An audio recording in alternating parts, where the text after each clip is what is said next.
আমি আফরিন। ঘটনাটির সময়কাল ছিল 2007। আমি তখন 7-এ পড়তাম। বলা বাহুল্য, আমরা ও আমার মামার পরিবার একসাথে থাকতাম। মামার পরিবারে আছে মামা মামি এবং ওনাদের 5 বছর বয়সীর একটা ছেলে।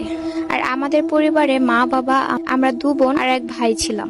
আমরা যে বাসায় ছিলাম সেটা সিলেট ওসমানী মেডিকেলের কাছাকাছি কলাপাড়া নামক এলাকায় অবস্থিত। ওই বাসায় আমরা ওঠার আগে নাকি 1 বছর বন্ধ ছিল, সেটা আমরা জেনেছি পাশের বাসার মানুষদের কাছে। কেন 1 বছর বন্ধ ছিল সেটা অজানা সবার কাছে।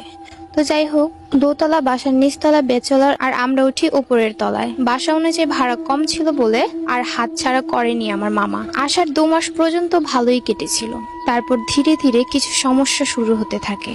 যেমন পাতিলে থাকা দুধ শেষ হয়ে যেত, ছোট মাছ রান্না হলে খুব সুন্দর করে কেউ নিয়ে সাইড করে রাখতো, মনে হতো কেউ খুব যত্ন করে খেয়েছে। আর এসব দোষ আমরা যারা ছোট ছিলাম তাদের উপরে গিয়ে পড়তো। অবশ্য পরে ভুল ভেঙেছিল।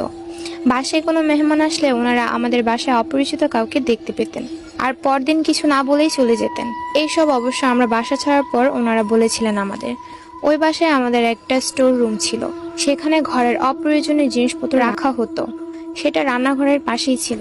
তো আম্মু একদিন সবার খাওয়া শেষে রান্নাঘরে খাবারের প্লেট নিয়ে খেতে বসলেন। উনি খাওয়ার সময় ওনার মনে হলো কেউ কোনো বস্তা টেনে নিলে যেরকম শব্দ হয় ঠিক সেই রকম শব্দ হচ্ছে, আর সেটা স্টোর রুম থেকেই আসছে।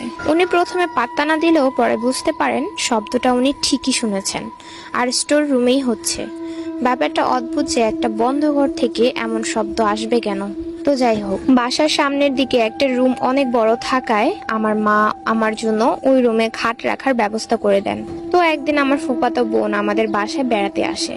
উল্লেখ্য, ওর নাম কুয়াশা। সময়টি ছিল ডিসেম্বরের শীতে, আর স্কুল ছুটির সময় ছিল। ও ছিল সবচেয়ে কাছের এবং প্রিয় বোন ও বান্ধবী। ও আসলে আমাদের রাত ফুরাতো, কিন্তু কথা শেষ হতো না। তো যাই হোক, প্রতিদিনের মতো আমরা খেয়ে শুয়েছি গল্প করার আশায়। কিন্তু সেদিন কেন জানি আমার বারবার হাই উঠছিল, মানে ঘুম পাচ্ছিল। চাইলেও পারছিলাম না চোখ খুলে রাখতে। একসময় আমি নাকি ঘুমিয়ে গিয়েছিলাম। আর মাঝরাতে যখনই আমার ঘুম ভাঙে তখন আমি মনে মনে ভাবছিলাম আমি ঘুমিয়ে গিয়েছি এত তাড়াতাড়ি। এরকম তো কখনো হয় না। আমার বেশ কষ্ট লাগছিল গল্প করতে না পারায়। তারপর আমি ওয়াশরুমে যাই। ওখান থেকে বের হয়ে দেখি আমার ঘরের দরজার পাশে যে জানালা সেটা একদম খোলা। আমার কিন্তু স্পষ্ট মনে আছে আমি রাতের সব দরজা জানালা লাগিয়ে দিয়েছিলাম, যা আমার নিত্যদিনের কাজ।